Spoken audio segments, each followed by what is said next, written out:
I think, the issue that everyone is talking about now is this issue of what's the current state of the labor market, which is kind of related to work from home, but kind of not. And this is another one of these stories which turns out not to be quite true. This is the great resignation story, right?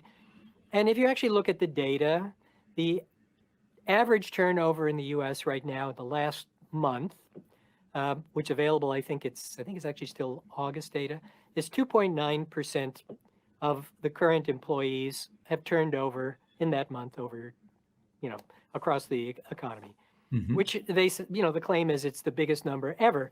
That's not true. Hmm. It is the biggest number since they collected that set of data, which goes back 20 years. So it's the biggest number in 20 years.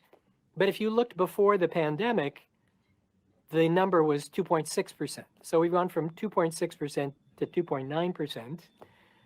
Is that a huge increase?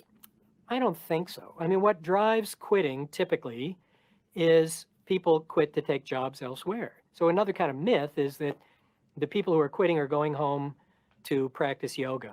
There's no evidence for that. I mean, the typical quitter immediately moves to another job.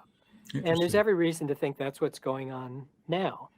The surprising thing is if you look at data, and some of this data comes from the folks at Indeed who did some surveys of these folks. If you look at unemployed people say, who are not looking actively, say one reason is fear of COVID, but the biggest reason is actually that they think better jobs are coming. And that's partly because of all the noise in the press about, oh my God, wages are going up, it's people are scrambling for jobs, et cetera, or workers. And it turns out our wages going up, they're not really. So if you Hmm. looked at the pay increases or pay levels in September of this year, they're down about a tenth of a percent from last year at this time, right? So wages, at least real wages, I should say. So relative to inflation, they're not going up, they're actually falling behind. So that's probably not true either. Hmm. The So, really surprising thing to me, though, is if you look at people who sort of have jobs already, which account for most of the people who take new jobs, they're not searching very much. So a lot of people are sitting on their hands waiting. Maybe they're waiting for COVID to tail off.